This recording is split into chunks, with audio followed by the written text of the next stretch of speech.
I immediately see two videos. I keep seeing the Fastpass one, so let's go for it.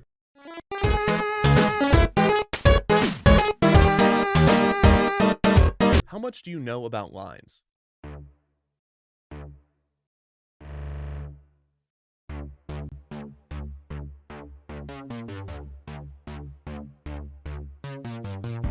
A line, or a queue, is an organized group of people, or in this case dots, waiting their turn for some thing. The amount of time it takes to get from the start of the queue to the end of the queue. We already watched the Disney theme one. Form, the wait time is affected by two factors: the service rate and the arrival rate. The service rate is the rate at which people get pulled from the queue to do the thing. The arrival rate is the rate at which people arrive to the queue. Speed up the service, and the wait time decreases. Increase the arrival rate, and the wait time increases. At its core, this is all a line is. How fast do people get in line, and how fast do they get out? But in any real-world scenario, queues become anything but simple, and there's no better showcase of this complexity than the Disney parks. Disney is world famous not only for their wait times, but for the bold strategies that they have implemented to cut them down.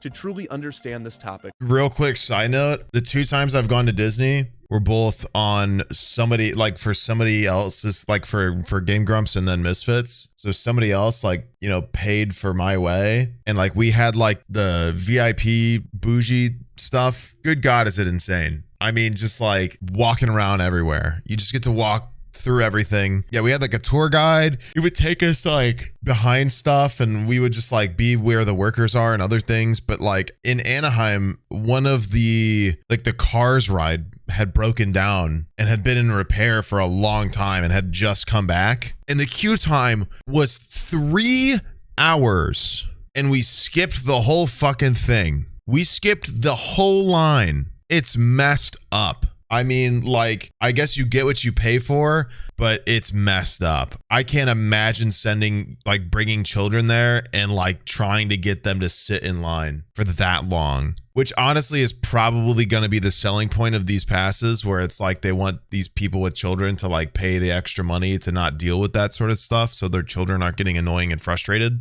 But yeah, I don't think it's set up to correct the lines. I think everything is set up to make more money off of the agony of lines. But yeah, whatever. Let's find out. It is not enough to simply learn the history. We must deep dive into the technicalities and psychology of queuing and fully examine the many ways that Disney has tried to tackle the issue of lines. And unfortunately, there is no fast pass for this explanation. So without further wait, let's take an excruciatingly deep dive into everybody's least favorite aspect of theme parks. Actually, really quick, I kind of want to pee. Here you go, chat. Be right back.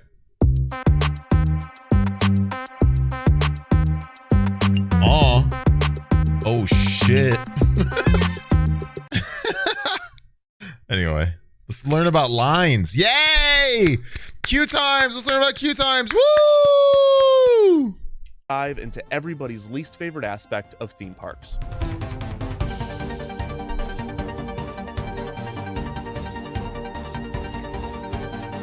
Yay, let's learn about lines. Very cool.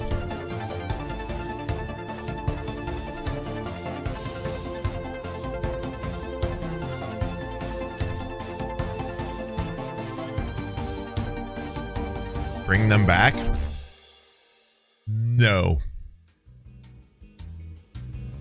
On October 1st, 1971, Walt Disney World opened to the public with 2 resort hotels and 1 theme park, the Magic Kingdom. Within the first year of opening, Walt Disney World began to experience the problem that had long plagued Disneyland Park in Anaheim: long waits for attractions. 2 of the most dreaded waits were for the 20,000 Leagues Under the Sea ride and the Country Bear Jamboree show.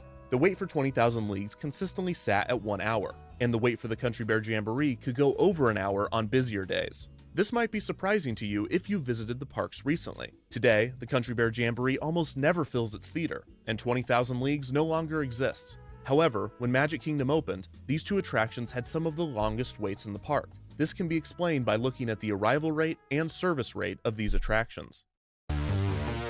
The music is good in this one. The service rate for theme park attractions is generally measured in hourly capacity, or how many guests can board an attraction within 1 hour. 20,000 Leagues was a low-capacity attraction, only able to accommodate around 1,200 guests per hour.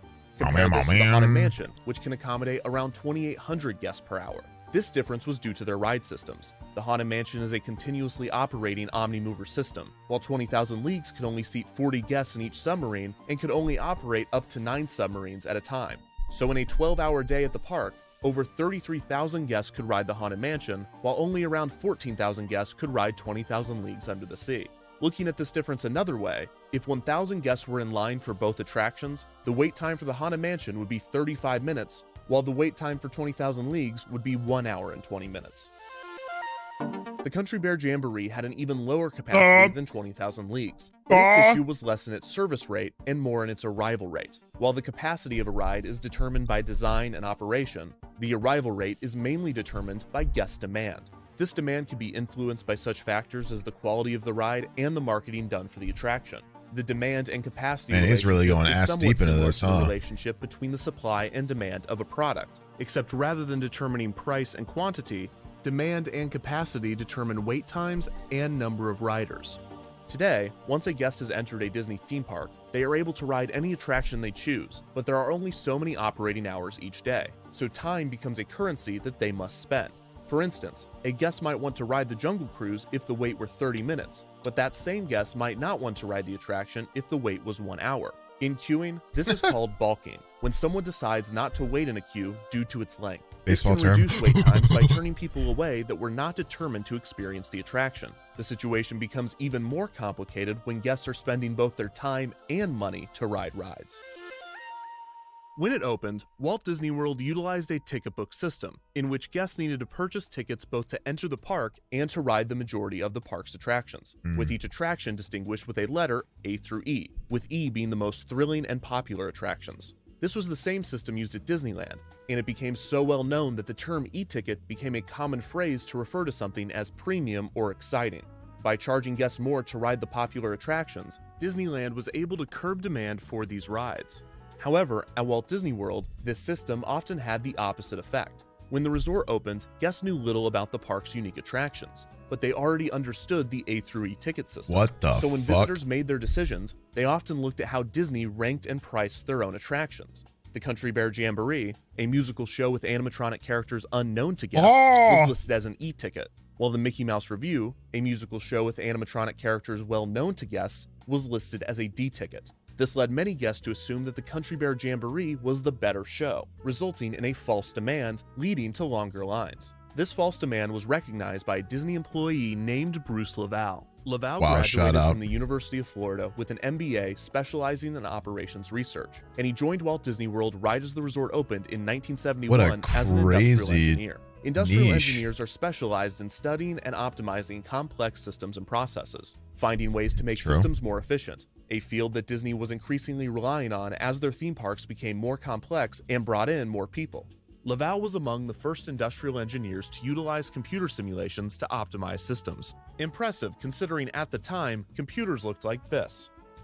Within the first few years he worked for the company, Laval noticed the false demand being created by the A through E ticket system and argued for its removal. The idea made it almost to the testing phase for Magic Kingdom when top Disney executives, resistant to change, learned of the plan and shut it down. However, it was soon decided that Disney's third theme park, Epcot Center, would not use the A through E ticket system. So the decision was made to discontinue the system at both Disneyland and Walt Disney World as well. After the switch, Laval's theory was proven. Wait times at e-tickets went down, and more guests visited the underutilized attractions.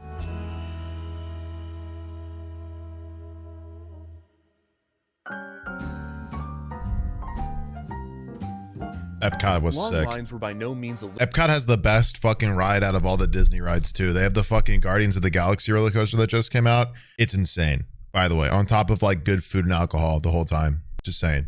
Eliminated from the guest experience after the A through E ticket system was discontinued. In fact, lines were the #1 guest complaint at all 3 Disney parks. This is why when Disney opened its first international park, Tokyo Disneyland, in 1983, many within the company were surprised at the patience and endurance of Japanese tourists to withstand long lines, especially when compared to Americans. This is because different cultures have different reactions to queuing, with Americans tending to be some of the most impatient, up there with the French, not shocking. which Disney would learn soon enough. Also, people's reactions to queues change significantly over time, and the Disney parks have played a major role in this evolution. The most common type of queue at Disney is called the switchback queue, in which guests snake back and forth in a zigzag motion. This was pioneered by Disney's Imagineers at the 1964 New York World's Fair. The lines for Disney's attractions at the fair were long and out of control, so Disney developed the switchback concept, which organized and condensed the line. Reportedly, Walt Disney himself also felt the concept had a psychological benefit. Because guests were moving back and forth, they were face-to-face with other guests, allowing them to interact with strangers back when people were into that sort of thing. Switchback queues were soon implemented throughout Disneyland, then at Walt Disney World, Epcot Center, and eventually everywhere. But since queuing is always evolving, by the mid-1980s, distaste for the switchback queue had grown. People were no longer tricked by its condensed nature, and the endless zigzagging soon became grating. To combat this, Disney went back to the drawing board, coming up with a simple three-tiered strategy to improve guest time in line.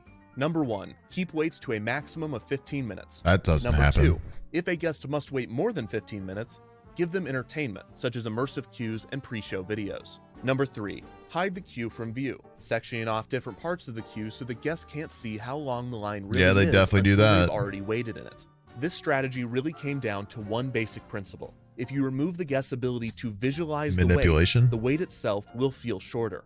In 1987, Bruce Lavelle was named the director of the studio tour for the soon-to-open Disney MGM Studios. The new theme park was designed to focus primarily on the tour of the new film and television production. Almost all of their cues are like that, where it's like they block the visualization of it. In 1989, it had few attractions, and worse, few productions. What it did have was an excess of people. Crowds flocked to Disney MGM to find long lines and little to do. The issue was widely reported on, and when asked about the crowds, Lavelle said, quote, "You could have the greatest show in the world, but if you have a 3-hour wait out there, people are going to leave the park dissatisfied."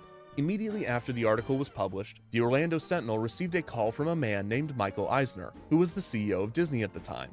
Eisner assured the public, as well as the Disney employees quoted in Sunday's paper, that the park would be expanded with more attractions, stating, quote, "We do not want the lines to be that long. We are trying to rectify that as soon as we can."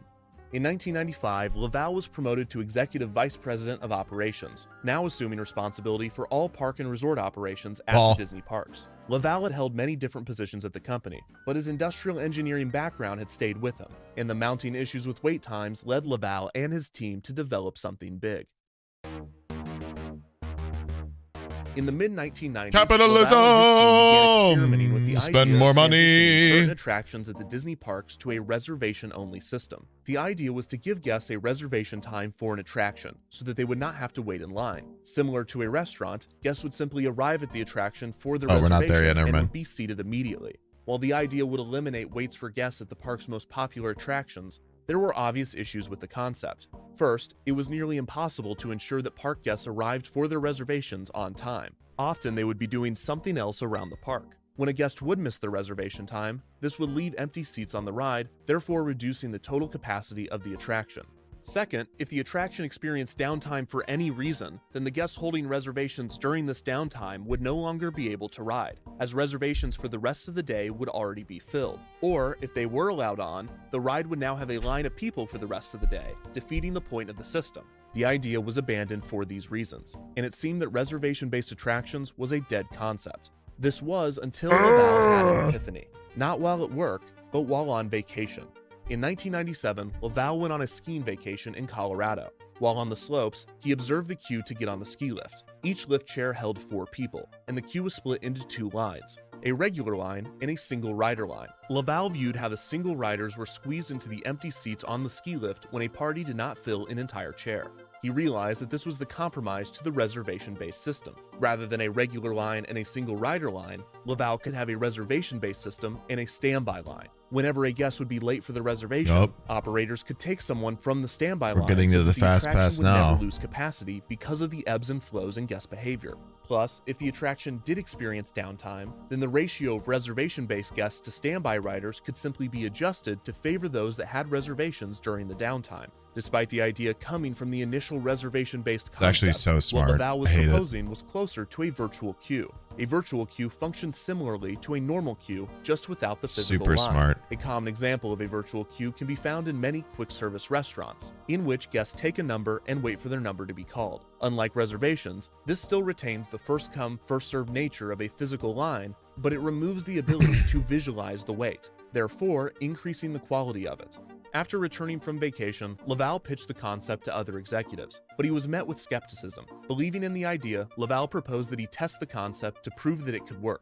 Using the newly opened Animal Kingdom due to its limited amount of attractions, testing began with a select group of guests who were given paper diaries to keep track of their day, including how long they waited in line. The test subjects were split into two groups. Oh, they were test subjects. A control group and a group that would use the virtual queue system. The control group simply logged their day at the park, while the other group were told to approach cast members at attraction entrances, who would hand them a ticket with a return time on it. This return time was equal to the time that it would have taken guests to wait in line for the ride. The test subjects were then encouraged to explore the park and return at the time listed on the ticket, where they would then be allowed to skip the line. The test was a huge success. The virtual queue subjects were able to experience 25% more rides than the control group, and their wait times were reduced by 50%. The virtual queue subjects left the park much more satisfied and far more likely to return than the control group. If this was not convincing enough for executives, the tests also showed that those using the virtual queue system spent more of their time at gift shops and dining locations, resulting in more spending when compared to the control group. Executives approved the concept for further testing, which continued throughout early 1999, both at Disneyland and Walt Disney World. That summer, testing focused on Space Mountain. Where does he find? Where do you even find this information? I'm just amazed at the information gathering. It's so impressive. I would love to take on some kind of video like this, except I have no idea where people get information like this. It's impressive. I mean, like the archival work from like Defunctland alone is amazing. Like Nexpo is up there as well. And like we're only 15 minutes into this video too, and there's definitely more. It's pretty wild. Which often had the park's longest wait. In these early tests, cast members were physically writing return times on cards and giving them to guests, while using handheld clicker counters to keep track of how many were handed out and how many guests returned. The tests were often haphazard and chaotic, but they were successful enough to prove that not only the system could work, but it would make guests happier and more likely to spend money. Many within the company, including Laval, felt that the system should be free and available to all visitors so as not to create different classes of park guests, citing Walt Disney himself, who was known to wait in the park's lines with his guests. With the test labeled a success, executives approved the permanent installation of the new virtual queue system, officially titled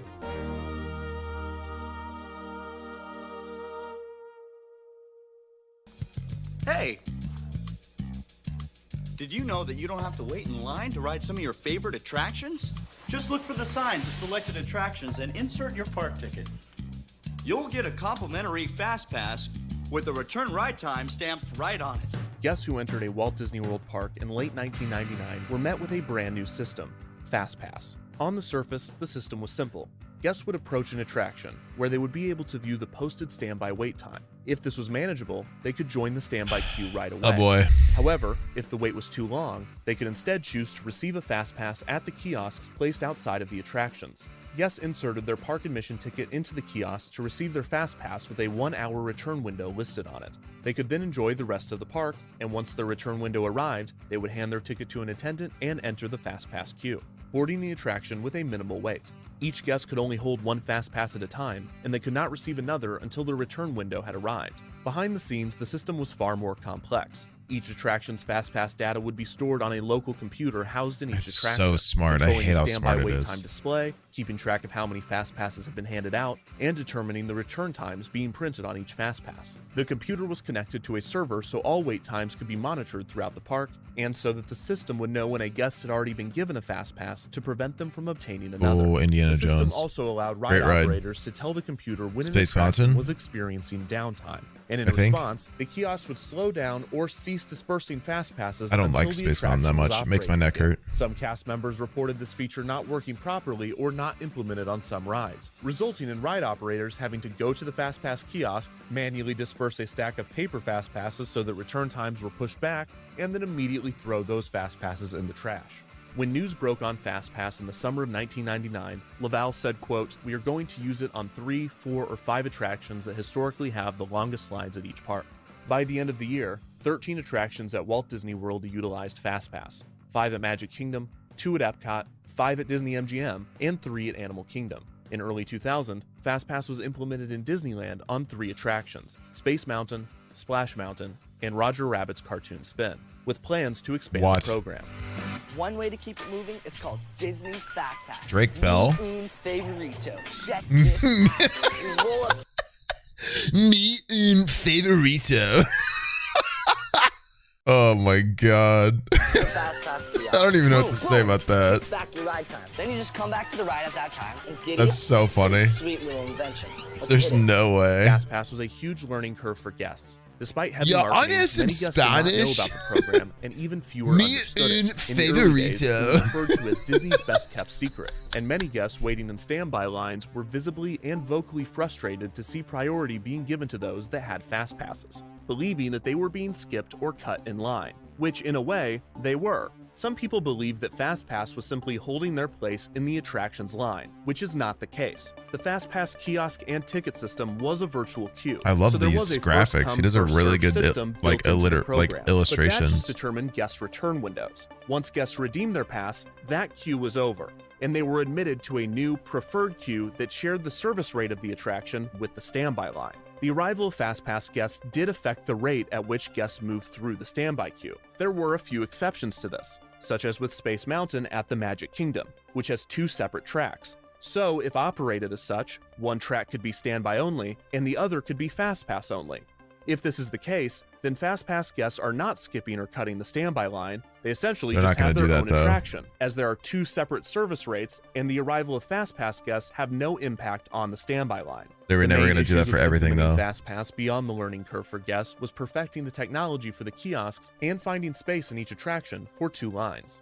Luckily, many attractions already had 2 lines, and guests were given the choice of either the left line or the right line when they entered. A common advice from vacation planners was to always go left, because the majority of people are right-handed and thus tended to go right, a phenomenon found outside of Disney's parks and studied by queuing experts for some time.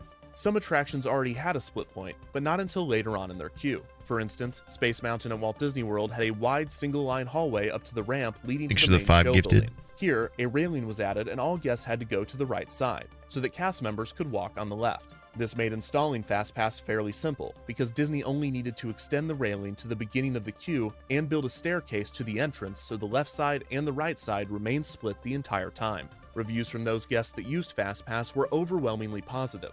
On average, I prefer the Sigma line, guys. The system weighted 75% less throughout the day. A few skeptics believed that the system would increase standby weight significantly throughout the park. Laval responded to this concern saying, quote, "It's only a problem if they don't self-select. The only challenge has been getting people to understand Fastpass." He added that, quote, "People go on to what you might consider the secondary attractions in technology. that area of the ride they have Fastpass for. He found that these were typically attractions that they didn't go on before because they were spending too much time in line. This does increase rides per capita by backfilling less attended attractions. Fastpass also had the potential, in certain situations, to reduce standby wait times, because it altered the arrival rate of popular attractions. By giving guests return windows, it spread out arrivals more evenly throughout the day, flattening the midday rush and reducing standby waits during this peak period. Those that loved Fastpass argued that the system should be added to all of the rides in the park. Dale Stafford, VP of Operations Planning and Development for Walt Disney World, believed that this was not practical, saying, quote, "Small world jump scare. Everywhere, you wouldn't have enough space in the park. Where would that was so terrifying." Go? 1 year after Fastpass was introduced, both guests and Disney officials were confident in labeling the program a massive success. Eisner said, quote, "They now have more time to spend money and to do other things. They're also a lot happier not having to spend more money." In August of 2000, Fastpass was recognized by the Florida Engineering Of course, the Society CEO says that. 2000 Governor's New They have more time to spend money and other things. I'm not really sure what else to do besides spend money, but it's making their time in the parks more fun and productive. Laval retired in 2000 after 30 years with the company. I think quite literally everything except the rides on Disney entails spending money. So Fastpass being his last major project. Perhaps the greatest success of Fastpass was the name. It was catchy and concise, so much so that it immediately became a household name and a colloquialism for any sort of expedited line. It also pushed other parks to develop their own expedited queue systems, and it even inspired a hit song. If you like it, then you should have got a Fastpass. If you like it, then you should have got a Fastpass. Don't you hate on me because you came in last. If you like it, then you should have got a Fastpass. He was not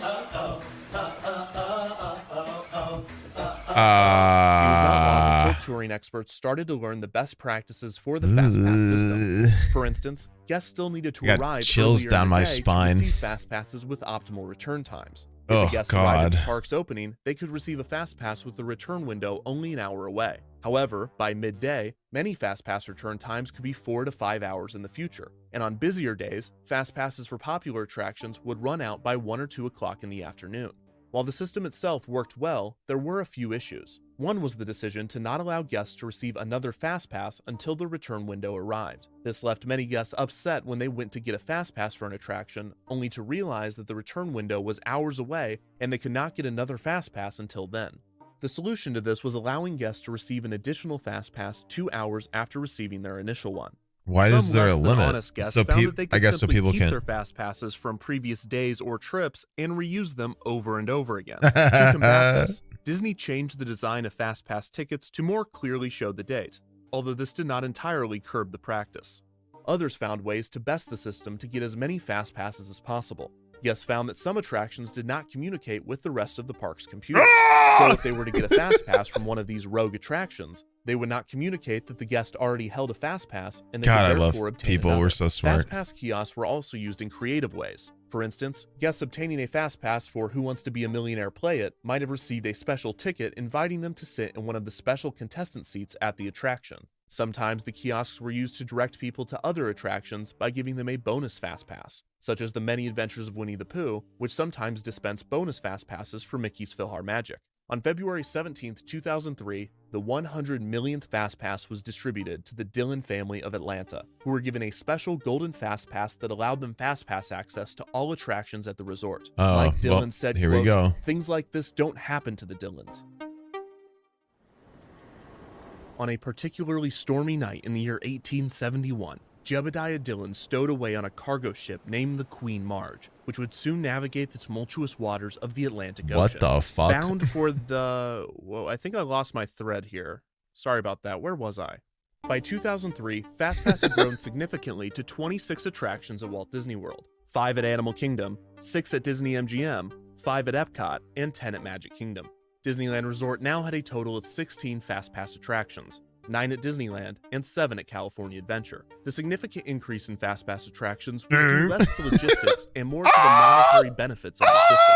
During the late 90s and early 2000s, Paul Pressler, the chairman of Walt Disney Parks and Resorts, had instituted drastic cost-cutting measures, slashing budgets across the board to increase profits. At the same time, Pressler, whose background was in retail, dramatically increased the amount of shopping and merchandise carts throughout the parks. FastPass was a quick fix in many ways. Not only did the system promise to get guests out of line and into gift shops, but FastPass itself could be marketed far and wide as if it were a new attraction, during a time when Disney didn't have anything else to promote.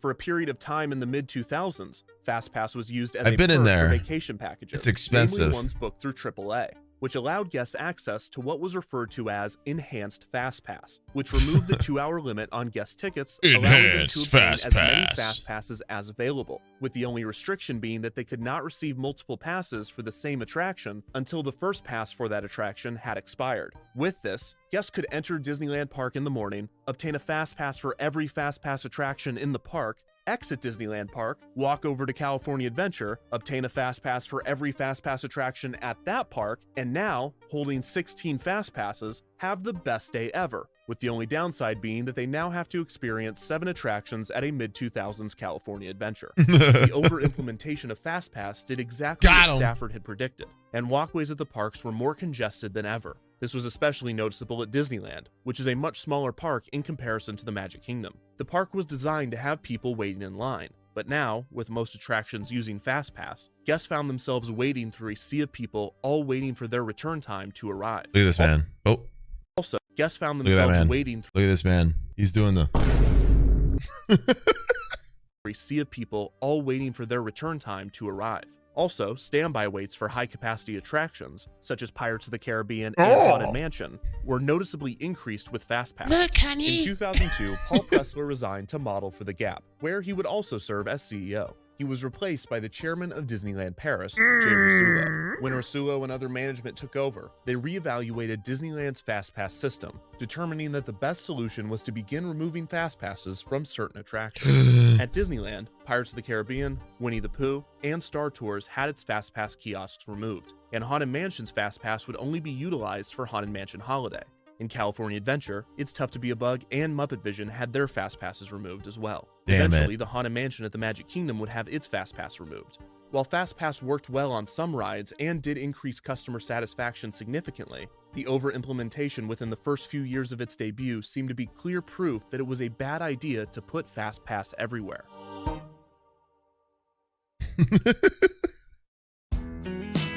It is now September. He sets it up so well. It has been 2 years since Bob Iger became the CEO of Disney after an embattled Michael Eisner resigned. Fastpass has just turned 8 years old, and Jay Rasulo is still heading the parks division. It has also been recently announced that Disney was patenting a technology that would utilize a centralized computer system to manage Fastpass tickets throughout Walt Disney World and Disneyland, allowing guests to obtain Fastpasses from their mobile devices. Wi-Fi phone with text message functionality. So most of the plans relied on sending text messages to guests. Dinosaur. The application also stated that the new system could allow, quote, spending per guest at hotels to determine hierarchies of access to Fastpass. Bruh. Disney stated publicly that they had no plans to change Fastpass Love at it. the moment. Love a good merely class that they system. were monitoring how to take advantage of technological developments. However, within the company, executives were formulating plans for a massive project in complete secrecy.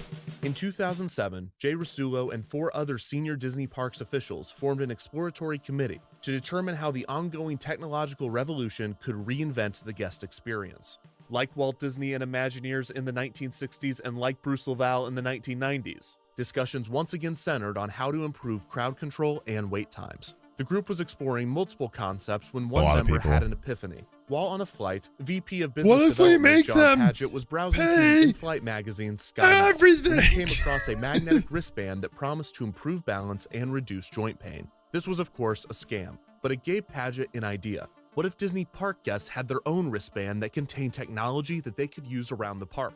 It would be like a magic wristband, so naturally, they called it the Experience Band, Oh or my X-Band Jesus. for short. The team opened a testing space for X-Band in the abandoned Body Wars attraction in Expand? the Wonders of Life Pavilion at Epcot. Expand dong. Disney CEO Yeah, Bob put Iger your was given fist a in if tour you where the wasted team your money. explained their idea for the X-Band. Yeah. The proposal was to house an RFID tag inside the band that would allow guests to interact with touch points throughout the park. The X-Band could act as guest park tickets or their hotel room keys. They could even use it as a credit card. When Iger was shown the technology, he was impressed enough to give the project a proper budget. In 2008, development officially began on Disney Next Gen Experience, an initiative that promised to bring the guest experience into the modern age. This encompassed multiple strategies, ranging from reinventing the way guests order food at the parks to experimenting with different queue types to increase guest enjoyment while in line. I'm sure somebody's mad I'm inserting random voices into these frames, but I don't care. A complete overhaul of Walt Disney World's technological infrastructure and the introduction of a new website and mobile application. Ever wish you could get the magic of the parks right at your fingertips? No. Wait, what is this? Thanks to Disney Parks. This is not MyMagic Plus. I don't know what this is. Introducing Mobile Magic, a magical Good app God. that will turn your Verizon mobile phone into a Exclusive to Verizon. and it's super easy to use. Just touch characters. Look, Mickey, just down Oh the gosh, I forgot about this. Okay, so I'm real stealing your quick, info. in 2009, Disney and Verizon partnered on a new mobile app named Mobile Magic that allowed guests to see a map of the park, view show times, and play trivia for $9.99 every 180 days. Jeez. And you had to send a text message to download the app? Most impressive, the app allowed Kinda users crazy to view for wait such times and an Fastpass old return phone, though. times from their phone, with real-time information from the park's Dad, computer system. when is They Mom could coming not back? book or view their fast passes from the app, but this was still a powerful tool for the time, and it had a valuable feature. Guests could now balk at an attraction's wait time from the other side of the park. Understanding the power the app had over guest decisions, Disney began to inflate posted wait times to point guests in certain directions. For instance, if there were too many people in Tomorrowland, Space Mountain's posted wait time might be adjusted to 90 minutes despite the actual wait only being 60, in order to dissuade guests from visiting the crowded area of the park. This also served the God, it's additional so function smart, of but improving fucked guest up. satisfaction, as actual waits were almost always shorter than posted waits, and it gave ride operators a buffer in the event of delays or downtime.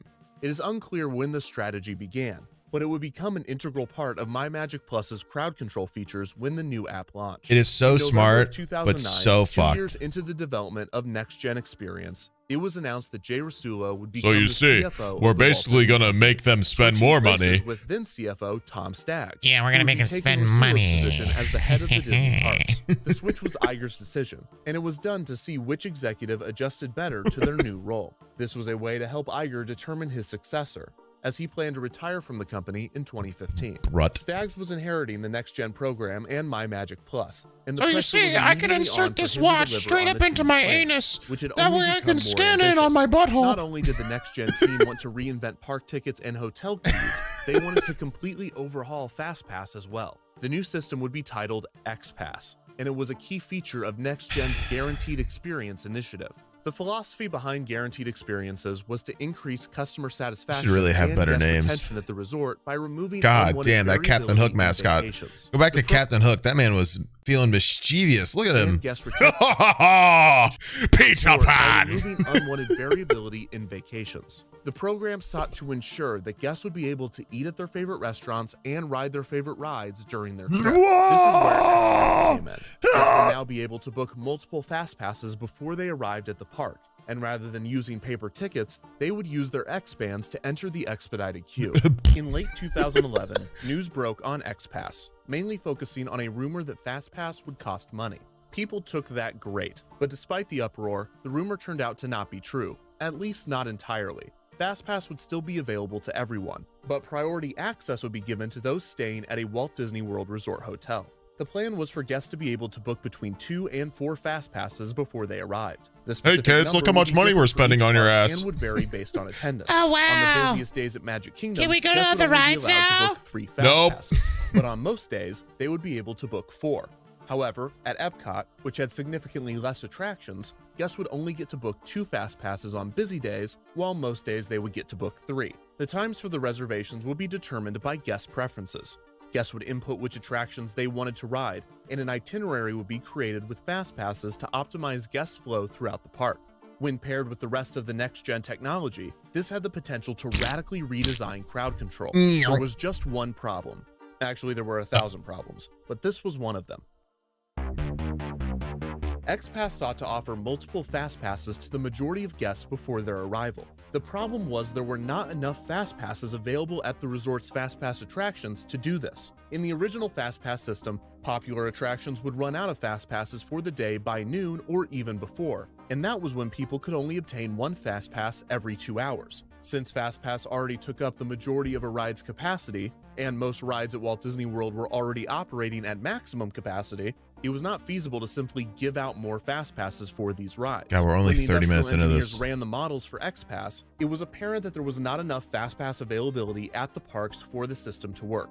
The engineers quickly realized that in order to offer multiple fast passes to guests before they arrived, they would need to add fast pass to nearly every attraction at the resort. The total number of fast pass attractions at Walt Disney World would increase from 28 to 50. When the industrial engineers put the increased fast pass availability into the model, it still didn't work. Even with an I can't believe additional it. 22 attractions, there were still numerous days throughout the Yeah, year where I'm fast stuck pass here 'cause I can't availability wait in would be line. gone before a significant amount of guests could book all of their passes. To solve this, it was suggested that FastPass be added not just to every attraction, but also to things that were not typically considered attractions, such as meet and greets with characters. Apparently, this still wasn't enough. So it was suggested that guests could obtain fast passes to things that don't even have lines, such as fireworks shows or parades. Rather than skipping the line, special viewing areas would be created for these experiences, and guests could book a fast pass to gain access to them. Wow. Finally, this increased, or more accurately inflated, the amount of fast passes that could be offered,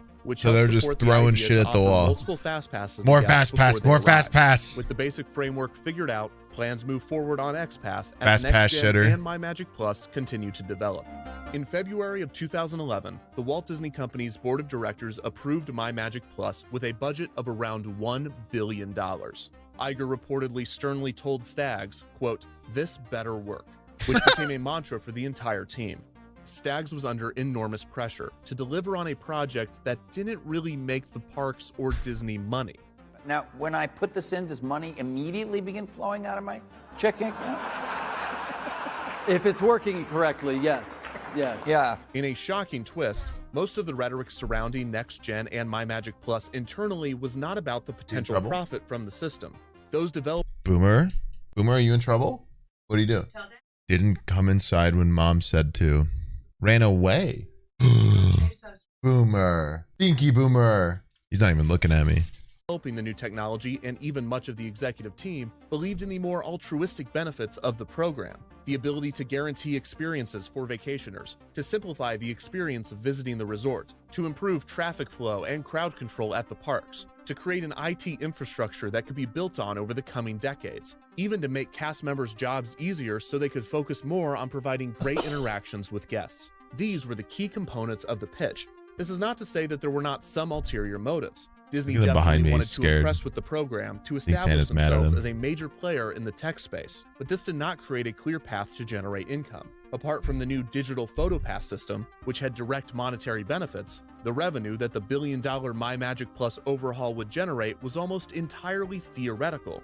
Maybe guests would think less about their purchases when using their X-Bands, which would then lead to more spending. True. Maybe the novelty of the X-Band would encourage more people to stay at Walt Disney World resorts, which would increase revenue. Maybe the data collected from everyone's X-Bands and account profiles could be leveraged in ways to increase spending. Maybe a few cast member positions could be automated with the system, which would save money.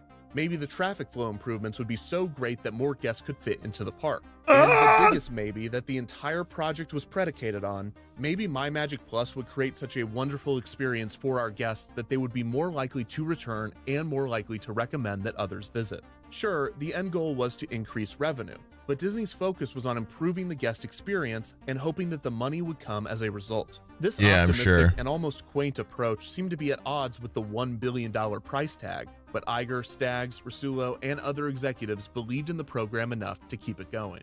Others throughout Disney had a much different opinion, which quickly led to infighting. Disney hired multiple tech contractors to manufacture. Surely it's not mainly about profit, guys. Why would they be focused on money? They hired subpar firms that saw the project as a I think they care about everybody, guys. And under-delivering. These firms also did not get along with the park's IT team. How far in the video are we? Major issues were found with implementation. 40 minutes. Walt Disney Imagineering was not we have an hour on the MyMagic Plus technology either. The parks hoped that the Imagineers would take advantage of the X-Band technology to deliver unique experiences in attractions. But Imagineering viewed the X-Bands as a gimmick, and a risky one at that.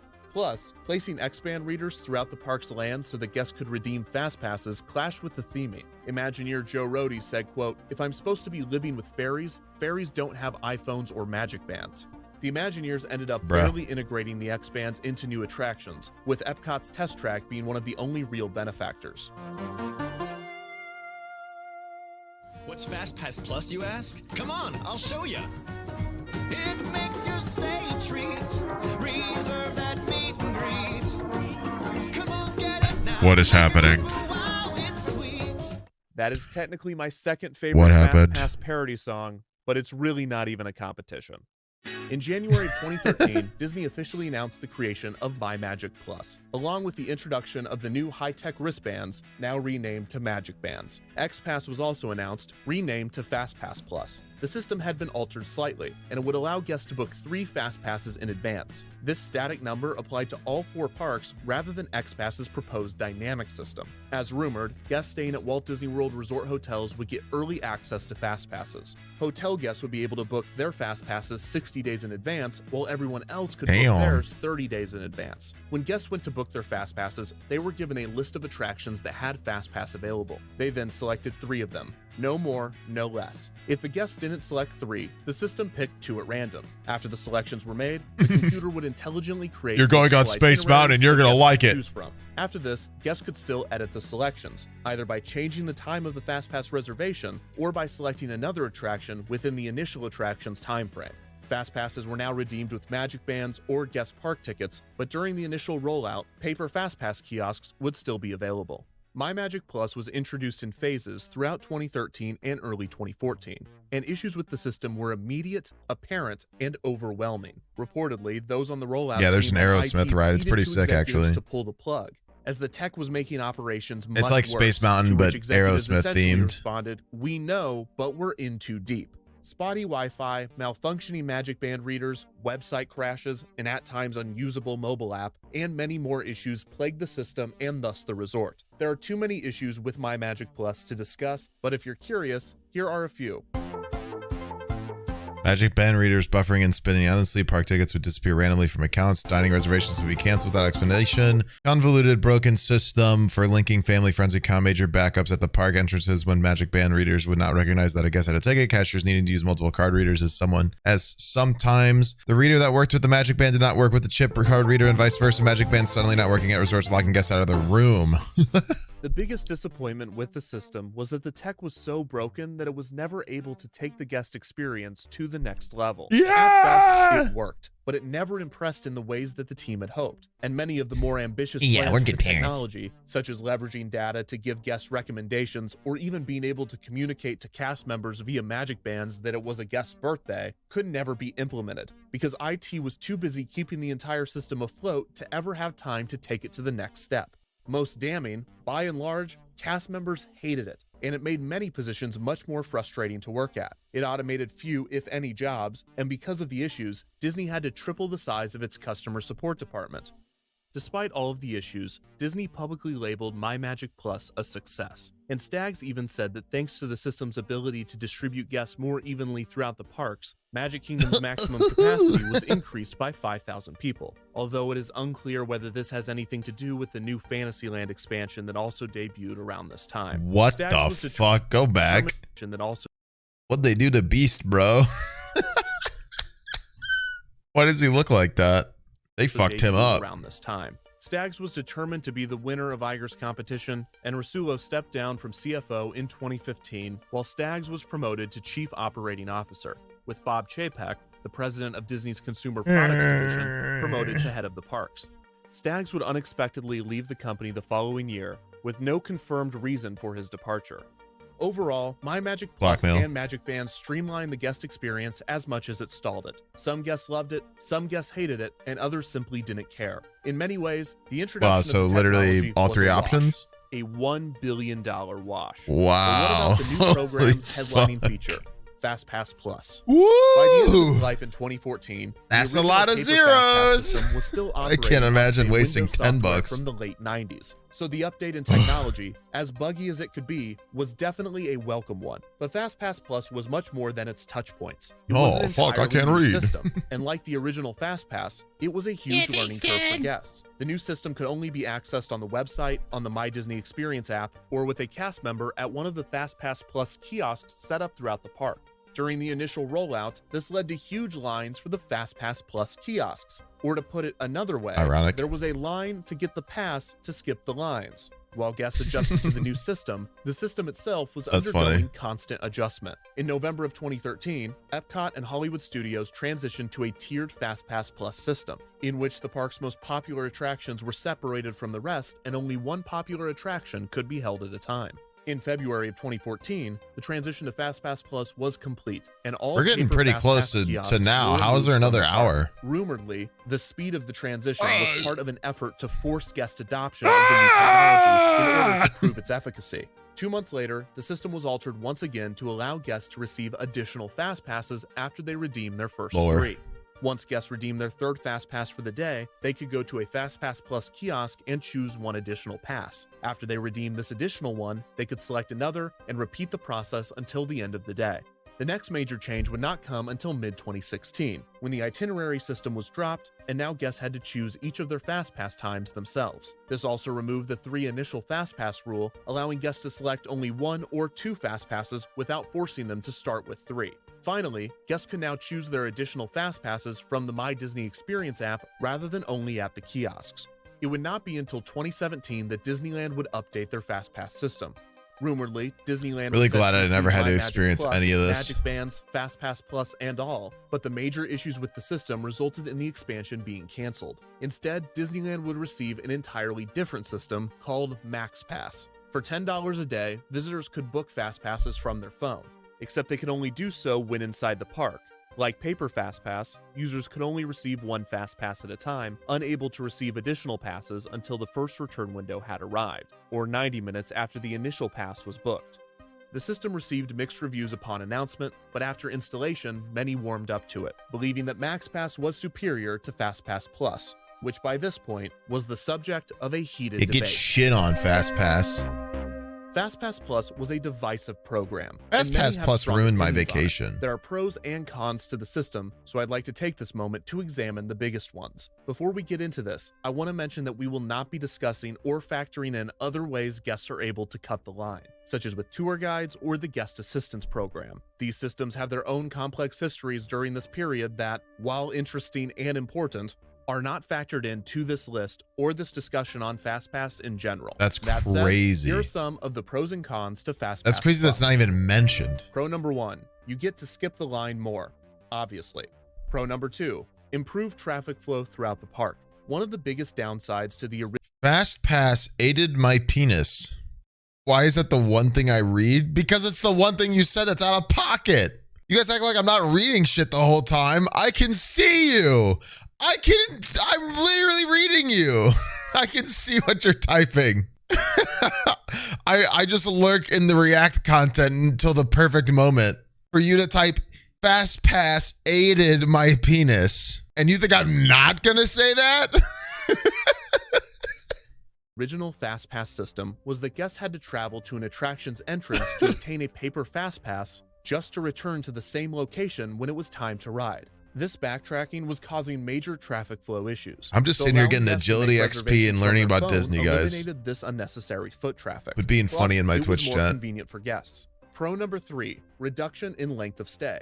As park attendance climbed throughout the early 2000s, fast passes for major attractions ran out earlier in the day. So in turn, guests arrived earlier in the day, resulting in more people arriving in the morning and staying for longer. This was my big thing about the tour guide thing. Is obviously I didn't pay for anything, so I don't know the price tag, but the ability for us to have gone through almost the entirety of Disney World too. We did almost every ride in Disney World, and to just get in and get out in basically one day. I think it was 2. We did 2 days. In LA, we did most of the rides with the Grumps in one day. That was about 12 or 13 hours, but we did almost every ride in Disney World in 2. So that's a W for me. Not to mention all of the hotels around Disney and all the food and everything else around Disney's pricing is insane. The hundreds of dollars a night at the hotels. If you have children and you're there for a week, a hotel alone might be $4 grand. You know what I mean?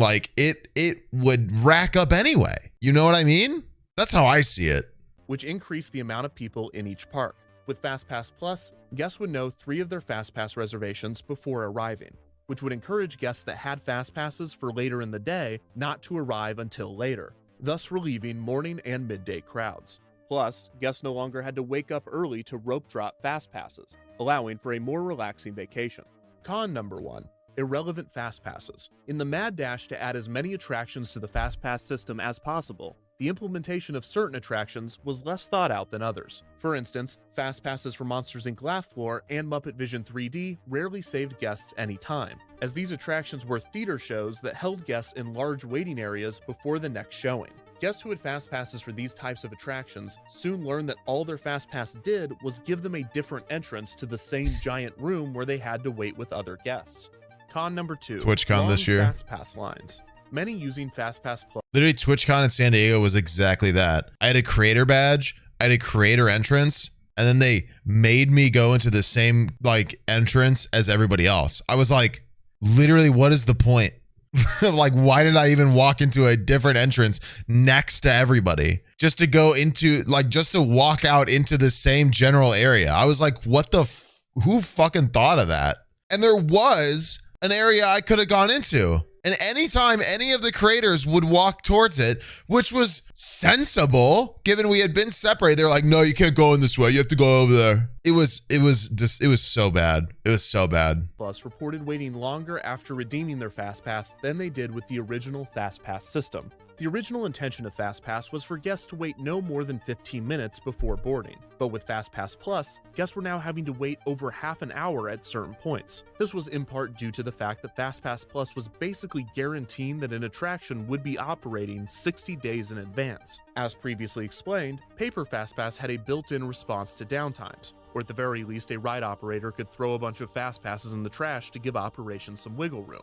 This was much more difficult with Fastpass Plus. When an attraction went down, it might have already had an entire day's worth of Fastpasses distributed. If the downtime was significant, anyone with Fastpasses during the downtime were given an any-use Fastpass with which they could use on any ride they chose, which backed up Fastpass lines at other attractions throughout the park. If the ride was delayed but did not completely shut down, this caused a backup in the Fastpass line for that ride. When there was a backup, the Fastpass to standby ratio had to be altered to get the Fastpass line under control. This was the same compensation plan as paper Fastpass, but the new system seemed to be dispersing any use Fastpasses much more frequently, leading to Disney eventually putting limits on these passes.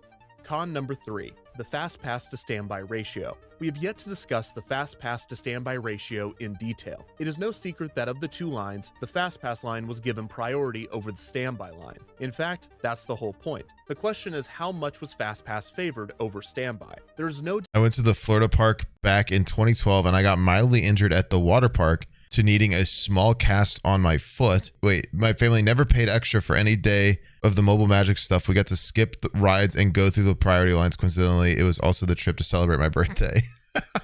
Yeah, they have when we were doing the videos, basically the tour guide escorts you through the exit. So basically you pass anybody leaving the ride and you just sit at the exit waiting to enter. But they also allowed like people that needed like assistance and like injured, like obviously like for you, an injured person or like anybody wheelchair bound, they like let them do the same thing. So that's pretty funny. Great way to celebrate your birthday then.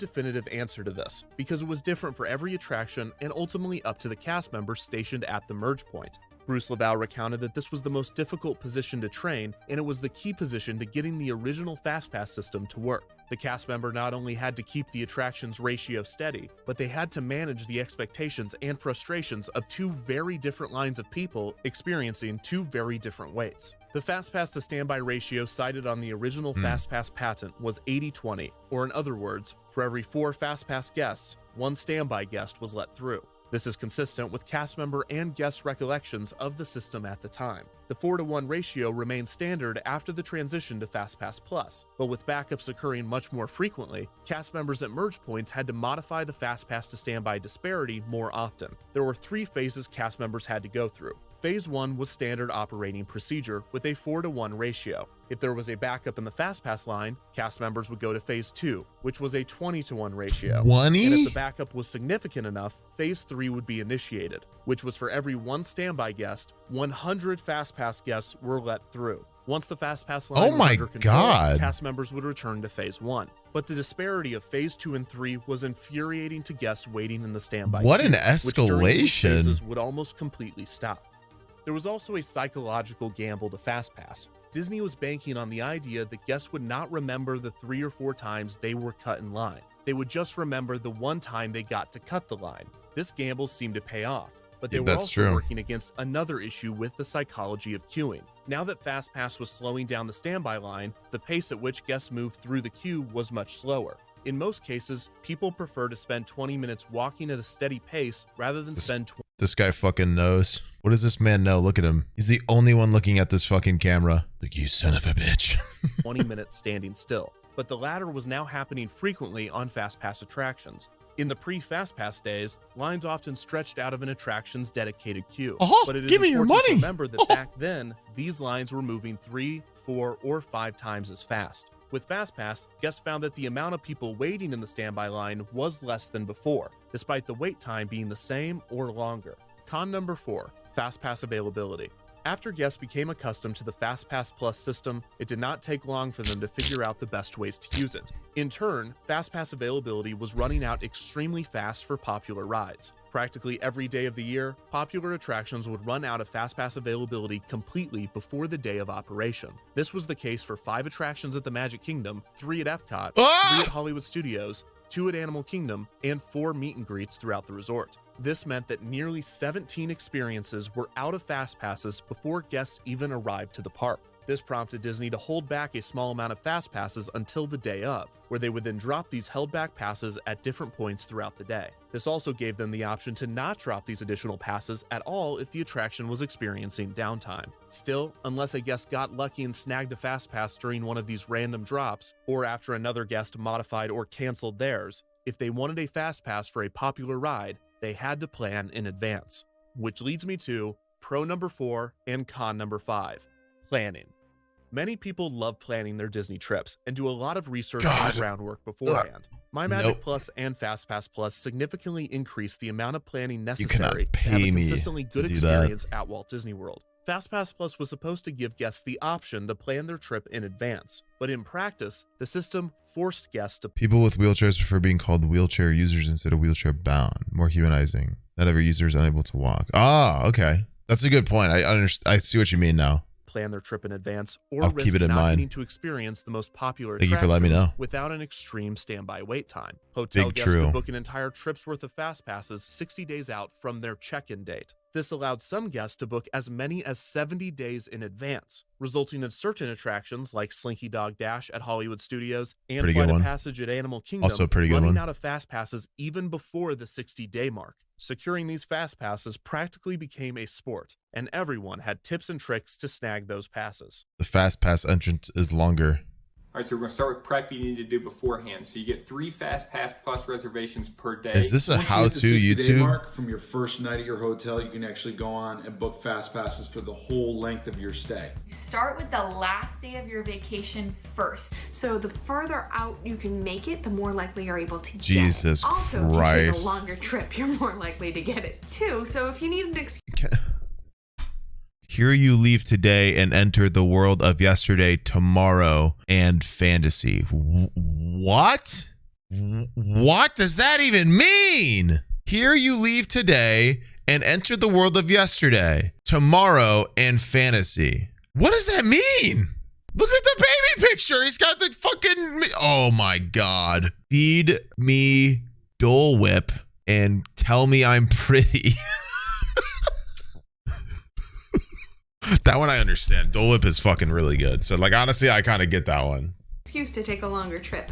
There you have it. So, on my 60-mark day, I log on to my Disney Experience, and I can start making Fastpass selections at 7 a.m. Eastern Standard Time, or 6 a.m. Central Standard Time, which is where I live. Because you want to make sure that you are logged in about 5 minutes before. This is crazy. If at all possible, book them early in the day. That way you can get more Fastpasses for different parks later in the day. She looks like she's suffering. You save that first hour of the day. She did not look excited to be in that video. But then you try to set up your 3 Fastpasses as soon as possible after that hour, as close as possible together. I have filled in a vague idea of what I want to do. I make a Fastpass Plus list with all of the There's days, a whole spreadsheet times, and rides I'm hoping to reserve. All it takes is some luck. That is a huge part of it. Please do not be thinking that this is like a super guarantee. So I guarantee you, by the time you're... If you can dream it, you can do it. Disney. Welcome.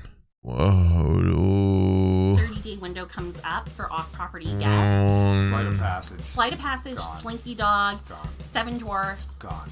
Keep checking the Gone. app. Seriously. Gone. Keep refreshing. Gone. Last minute fast passes pop up all the time. You'll be able to click hour by hour. And if you just keep clicking hour by hour, it will reload. Princesses and the Mouse. The Disney Planning Insights podcast. Wow. I'm learning of a whole different culture right now, man. Reload and reload. So that's called Pounding the App by seasoned veterans of Disney. Pounding the And app? there are also tickets that are available. Excuse like me? after 5 p.m. tickets.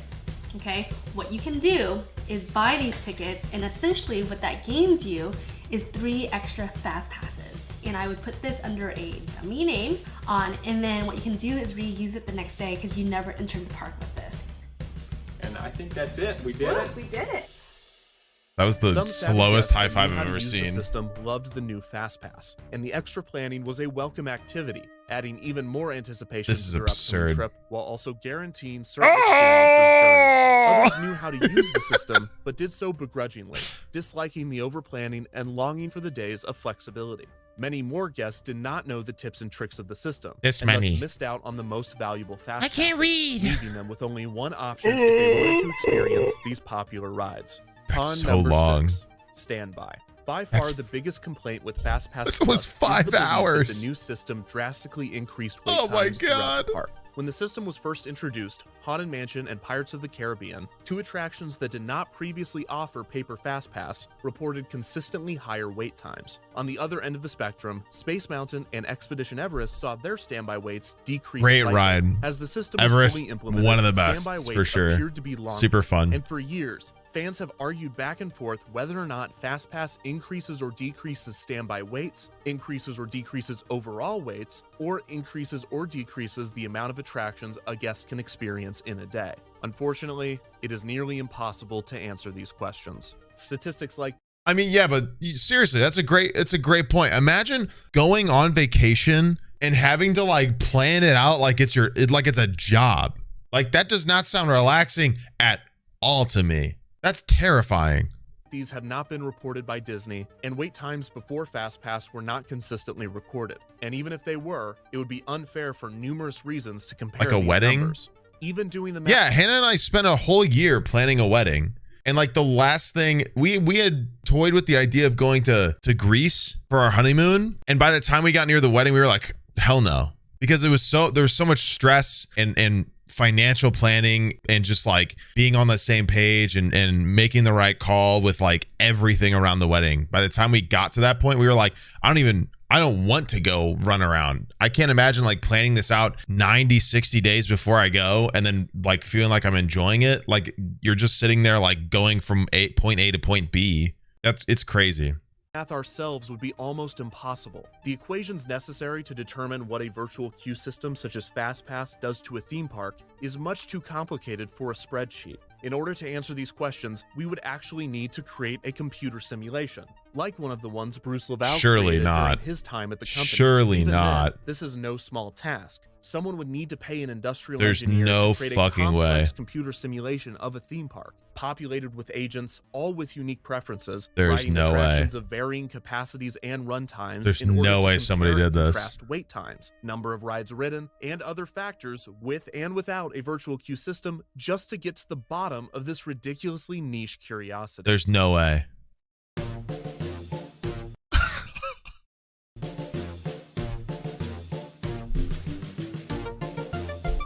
Shapeland.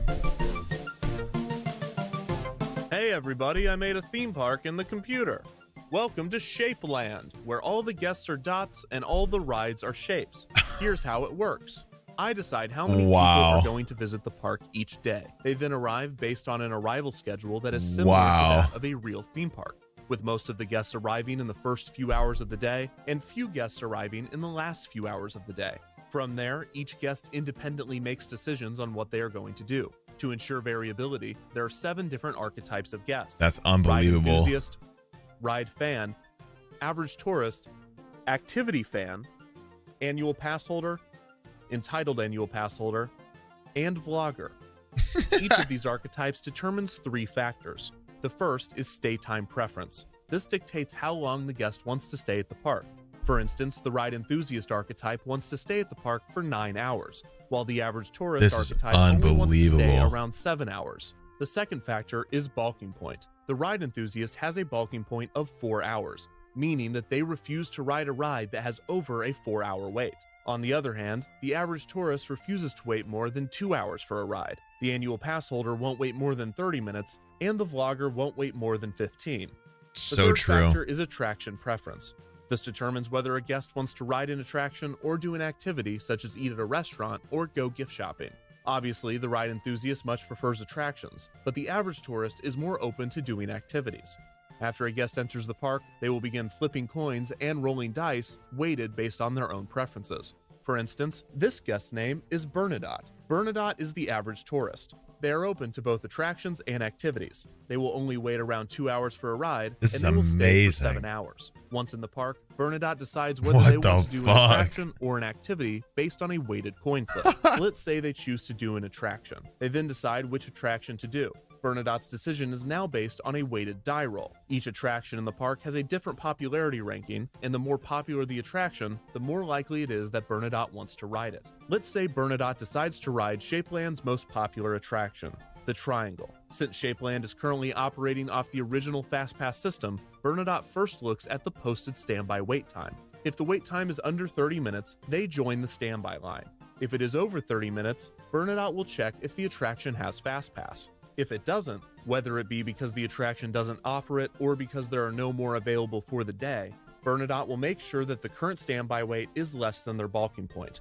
If it is, they will join the standby line. If it isn't, they will go back to the hub and decide to do a different attraction. In the case that the attraction does offer Fastpass and still has some available, Bernadotte will grab one and be assigned a return time. The equation that determines Bernadotte's return time is the same one used at the original Fastpass kiosks. With their spot in the virtual queue secured, Bernadotte can now go back to the hub and repeat their logic over again, deciding whether to do an attraction or an activity, deciding which attraction or activity to do. This is insane. Time, Bernadotte ensures that they will still have time to make it back for their Fastpass. Bernadotte's stay time preference is 7 hours, so after they have been at the park for 7 hours, they will choose to leave and their day at Shapeland will be finished. This same logical and preference-based progression is repeated for every single guest in the park over the course of the operating day.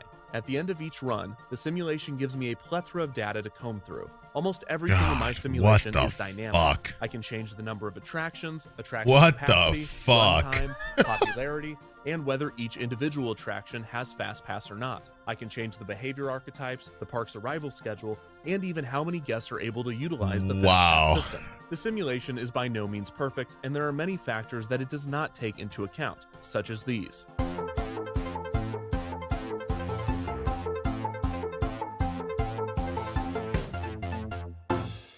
I ran the simulation 3 times, one with no Fastpass, one with the original paper Fastpass, and one with the system that simulates Fastpass Plus to the best of the simulation's ability. More info on that here. So after... Dear nerds, the simulation is built on a paper Fastpass system, so simulating Fastpass Plus was done in a rather hacky way. Essentially, instead of giving guests the ability to book in advance, we gave the guests the ability to hold 3 Fastpasses at a time, and rather than only choose to grab a Fastpass, if the standby was over 30 minutes, guests grab a Fastpass immediately if available. This simulates the speed that the Fastpass reservation, whatever. On that here. So after obtaining and organizing the results, some fascinating patterns emerged. First, let's discuss what results we will be looking at. Whenever discussing the pros and cons of Fastpass, 3 factors always seem to emerge: standby wait times, overall wait times, and average number of attractions ridden. Thanks to Shapeland, we finally have answers as to how virtual queue systems affect these results when all other factors remain constant. Attention span, Andy. Standby wait times. These are the average standby waits for Shapeland's 10 attractions throughout. I can't hear you over me shitting yourself. When there is no Fastpass implemented throughout the park. As you can see, we still get huge waits. The Triangle has a wait of over 3 hours because everybody wants to ride the Triangle. There are 2 rides, the Square and the Circle, that have 1 hour waits, while the Hexagon and Octagon have no waits and are typically Can't hear you over the walk-ons. sound of Let's see what RuneScape. happens when we add Fastpass to Okay, the but 3 check this most out, though. popular attractions and operate the park with the original paper Fastpass system. Wait times increase for every single ready? attraction. Wait, you ready? Wait for it. 70 agility. Oh. Triangle's average standby wait increases by 15 minutes. I know, right? The Hexagon is no longer a walk-on, but the Octagon still is. Now Don't be let's jealous, simulate guys. Fastpass Plus. It's not a good Again, look. Every wait time increases, except for one. The standby wait for the most popular ride, the Triangle, is 20 minutes less than with the original Fastpass system and 5 minutes less than with no Fastpass. The reason for this is clear when you look at the wait times throughout the rest of the park. The Octagon, which was a walk-on with both no Fastpass and the original Fastpass system, now has a 15-minute wait. The Oval has jumped from a 5-minute wait with no Fastpass to a 35-minute wait under Fastpass Plus. Hexagon, which was a walk-on with no Fastpass, now has an hour wait with Fastpass Plus. This pattern can be seen throughout the park when Fastpass Plus is added. It is safe to say that overall, both Fastpass and especially Fastpass Plus increases standby wait times throughout a park. The average standby wait with no Fastpass was 41 minutes. With Fastpass Plus, it is now 67 minutes. If Fastpass was completely removed from the Walt Disney World parks, wait times would almost certainly decrease. But this is not the full story, because many guests are not waiting in the standby line, they're skipping them. Let's now examine the average overall wait. This takes into account both the guests waiting in standby and the guests waiting between 5 and 15 minutes in the Fastpass line. For our purposes, we're not considering the time in between guests obtaining their Fastpass and redeeming it as part of their wait. While in the original Fastpass system, guests are technically waiting during this period, their ability to multitask would throw off these calculations, resulting in some guests being able to wait more hours than there are in a day. And it would make Fastpass look like it increased waits for everybody, which is not fair to the system. Also, with Fastpass Plus, how would you even do this? Did this guy wait 60 days to ride 7 Dwarfs? I guess, technically, but that might throw things off a bit.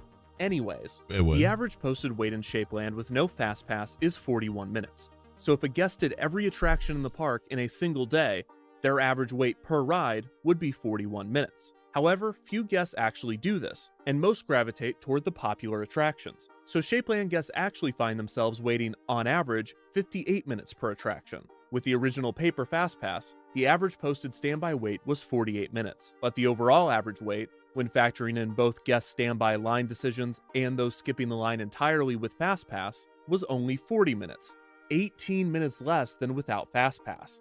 But how is this possible? As we've discussed, service rate or capacity is determined mainly by design and operation, and it's nearly impossible to increase an attraction's maximum capacity after it's been constructed. You can't safely put more ride cars on Space Mountain or make it go faster. It wasn't designed for that. So when we add paper Fastpass to Shapeland, Shapeland's top rides such as the Triangle and the Square see little to no increase in the number of riders, because they are already serving the maximum number of guests. However, other rides at Shapeland are not operating at maximum capacity. The reason for the increase in the average amount of rides ridden goes back to what Bruce Laval claimed about Fastpass backfilling less attended attractions, and it brings up a new concept within queuing. We know about how capacity and arrival rate can affect a wait time in different ways, but what we have not discussed is the concept of a negative wait time. Now, a wait time cannot be negative in the sense that you can get time back.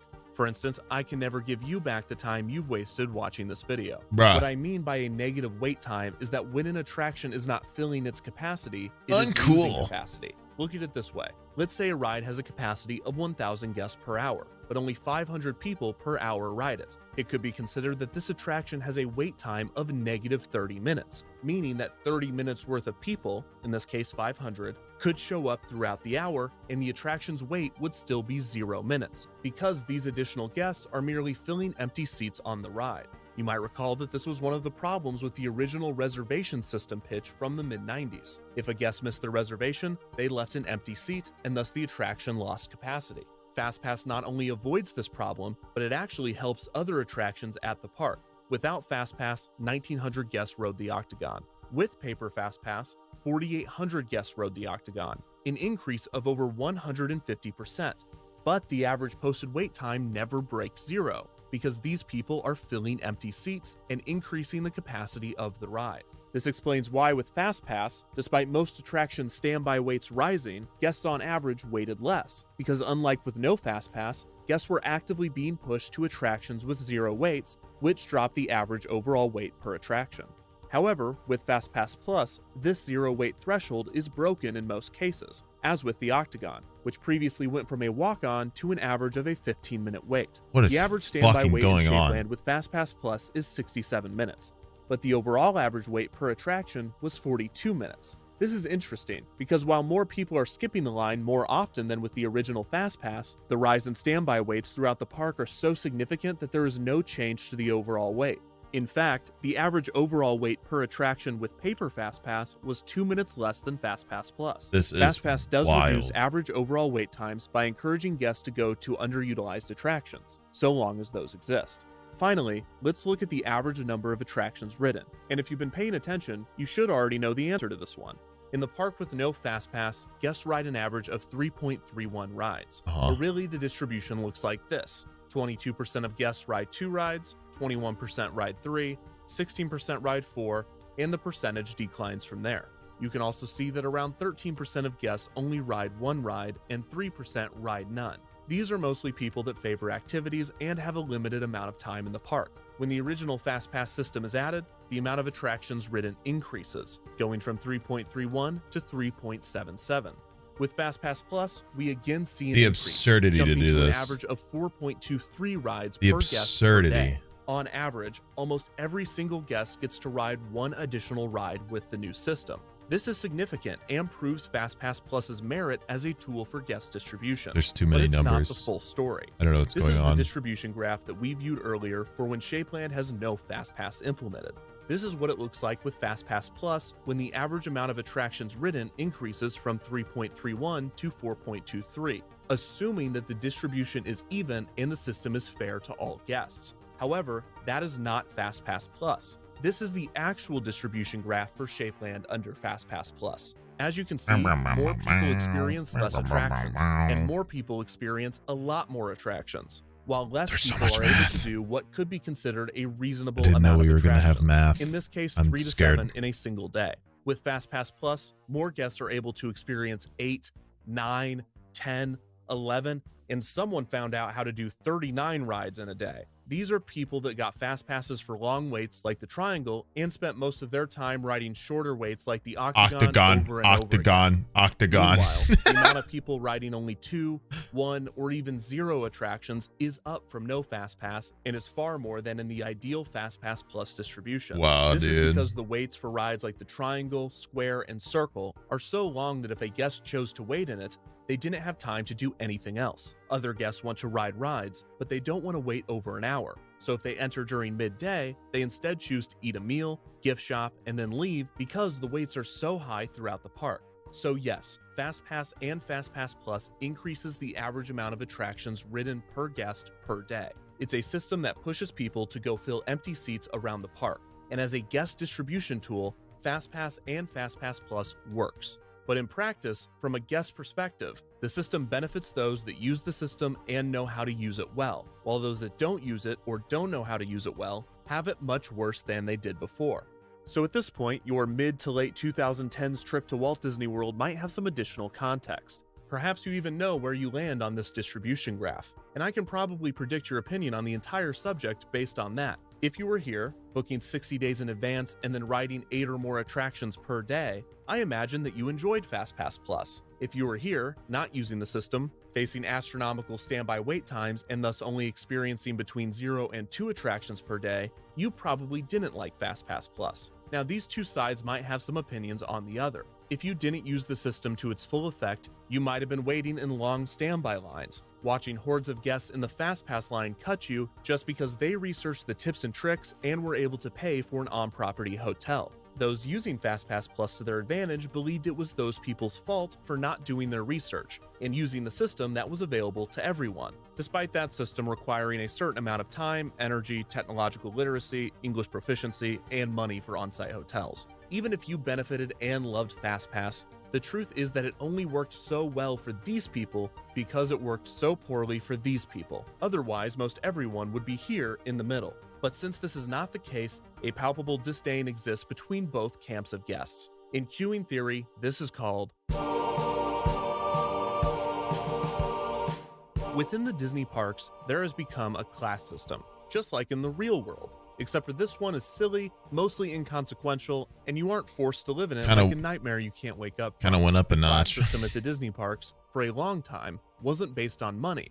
After the discontinuing of the A through E ticket systems, all guests had equal access as long as they could pay for the price of admission. As we discussed earlier, the in-park currency is time, and any advantage came from knowledge. Those that read the guidebooks, knew the parks, and planned their trips had a leg up on other guests. But apart from paying for a tour, guests knew to rush for Space Mountain in the morning, go into the left lane when available, experience the rides with the longest waits during a parade or fireworks, and so on and so on. In Shapeland, under no Fastpass, it takes guests an average of 6.5 hours to experience the top 6 attractions. If people showed up earlier in the day, they would have a jump on other guests, but for the most part, there are no hard lines separating visitors. This was introduced with the original paper Fastpass, but this was still a system that was free, with knowledge still being the dividing factor. This is how long it takes on average for a guest to do the top 6 attractions at Shapeland, but this time with paper Fastpass. Here we see the different knowledge classes emerge. This is split between those that know the system in and out, those that know how to use the system on a basic level, and those that did not use the system at all. Those that knew the system best could do the 6 attractions in less than 4 hours. Those that knew the basics of the system could do the 6 attractions in 6 hours. And those that didn't use the system would have to spend 8 hours in order to experience the 6 attractions. Oh man. Money was reintroduced into the equation with Fastpass Plus. Guests that stayed on property would get to book 60 days in advance as a perk of their stay. And if they utilized this perk, they could experience Shapeland's 6 attractions in less than 4 hours. Those that understood the system but had to book within the 30-day window as opposed to the 60-day window would have to spend 6 hours to do Shapeland's 6 attractions. And those that did not use Fastpass Plus at all would have to spend 10 hours on average to do these attractions. And this is not accounting for walking, meals, bathroom breaks, or any other non-attraction activity. The disparity between these 3 systems and their categories of access is staggering, and it showed just how much Fastpass Plus favored those that got premier access to the system. But you might be thinking, this doesn't mean anything. Shapeland isn't a real park. These are just fake numbers you made up. But that's not actually true, because Shapeland is actually Animal Kingdom. I knew it. I knew there would be a twist. The triangle twist. is Flight of Passage, the square is Expedition Everest, the circle is Navi River Journey, and so on. Of course, there was More a than twist. That, the entire simulation is based off of a specific day at Animal Kingdom, Saturday, March 23rd, 2019. A day with medium-high crowds. We adjusted the dynamic factors of the system to replicate this day as closely as possible. It's always a twist, man. Turned off Fastpass and examine the differences. So all of these results, including this graph, is based off of Animal Kingdom, with the top 6 attractions being Flight of Passage, Kilimanjaro Safaris, Expedition Everest, Navi River Journey, Dinosaur, and Kali River Rapids. For good measure, we also simulated Magic Kingdom and observed the same results. And while the park's more diverse set of attractions helped to mitigate the effects of the system in some areas, all of the basic patterns we observed were the same as with Animal Kingdom. So this disparity is real and has created rigid categories of preference among park guests. While the system does not treat everyone the same, it should be noted that not all of Walt Disney World's guests are the same. For instance, you have families that save up for a once-in-a-lifetime trip to the resort. You have regular vacationers that come every year or two, and then you have annual pass holders that might go multiple times a month. Many argue, with good reason, that a system that gives preference to these once-in-a-lifetime vacationers is necessary. And a system with a distribution like this might seem like the solution, while a distribution graph like this might seem like it's treating everyone almost too equally. However, this conclusion ignores many factors we've learned about queuing, such as capacity and demand. Let's use an analogy. So there is a company that makes shoes, and you have 2 potential customers. Customer 1 really wants the shoes. Customer 2 does not feel strongly about the shoes. If the shoe company offered the shoes for $30, customer 1 would buy them, because they really want the shoes. And since $30 is a great deal for a pair of shoes, customer 2 would buy them as well. However, if the shoes cost $100, customer 1 would still buy them, because they really want the shoes. But since customer 2 doesn't feel strongly about them, they would pass on the offer. Now let's say the shoe store offered customer 2 the shoes for $30, while offering customer 1 the shoes for $200. Customer 2 would take their offer, despite not caring for the shoes, and customer 1 would also take their offer, because they really want the shoes. Rather than simply using supply and demand to find a fixed price to maximize profits, many companies will find ways to maximize profits via price discrimination, especially when there is an excess of supply. But as it applies to queuing, we're not trying to maximize wait times, especially for health and clothing. While it sounds like a good idea to give preference to once-in-a-lifetime vacationers, while those that visit frequently are favored less, it is extremely difficult, if not impossible, to enforce this. And with the way Fastpass Plus was set up, it often produced the exact opposite results. Instead of priority access going to once-in-a-lifetime vacationers, with secondary access going to those making semi-regular trips, and with remaining or no access given to those making regular visits, the actual categories often looked like this, with semi-regular visitors that understood the system booking 60 days in advance, regular visitors and annual pass holders without reservations booking within the 30-day window, and once-in-a-lifetime vacationers often finding themselves out of luck, not realizing that they needed a bachelor's degree from MyMagic Plus University with a major in Fastpass Plus. So dynamic system, great in theory, not so much in practice. And while this distribution might not look good at first glance, it often produces better results, because while there is no system in place separating guests, guests are still self-separating. The person that comes once in a lifetime gets to ride the top 6 rides in a little over 6 hours, while the annual pass holder or semi-regular visitor likely will choose to not ride the top 6 rides in a single day because they go so often. The guest that comes once a month will probably not ride Kilimanjaro safaris if it has a 90-minute wait, but they would if it had a 15-minute wait. What the fuck is going on anymore? So often, they know the system, which means they can get a 15-minute wait. And this family, who comes once every 3 years, is determined to ride Kilimanjaro safaris no matter the wait. But because they come so infrequently, they don't know the system, so they have to wait longer, which they do because they don't visit that often. And to raise the stakes, for the regular visitor with an annual pass, the cost of their visit is abstract, as they paid a fixed annual price and likely already got their money's worth, while this family knows exactly how much it costs for them and their children to be inside of the park that day, increasing the pressure to get their money's worth, thus increasing the amount of time they are willing to wait.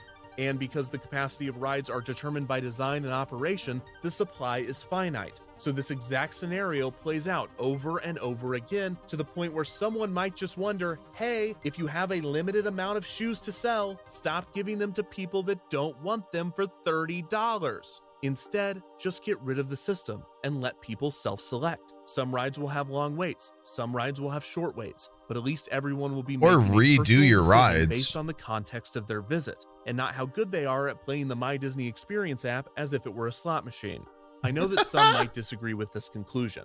There you are. And I understand there's a level of subjectivity to this. Your experiences are not incorrect. Fastpass Plus allowed guests that were not frequent visitors to have incredible vacations. But based on the evidence both in the simulation and in real life, the truth is that, in practice, Fastpass Plus was not a more fair system than no system, and it often was the opposite. Perhaps the best compromise between Fastpass Plus and a no Fastpass park is, unsurprisingly, the original paper Fastpass system in its initial limited capacity. This retains the guest distribution benefits of the system, while also maintaining the natural self-selection process that guests go through when making decisions. Most importantly, while knowledge remains a dividing factor among guests, the original Fastpass system reset every single day. With Fastpass Plus, when guests arrived at the resort, it was too late to educate them on the system. Fastpasses for the most popular rides had already been gone for months.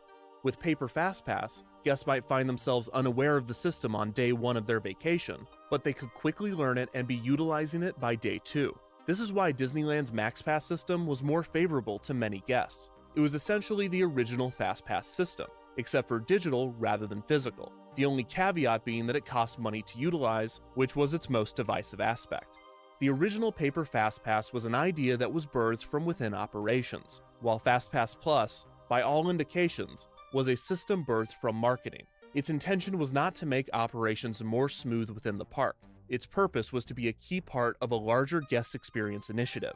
So it should not be shocking to suggest, based on all of the evidence that we have viewed, that guests and operations would fare better without Fastpass Plus.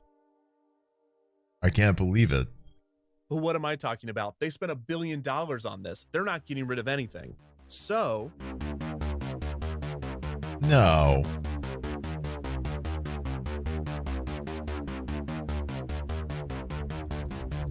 There's no way.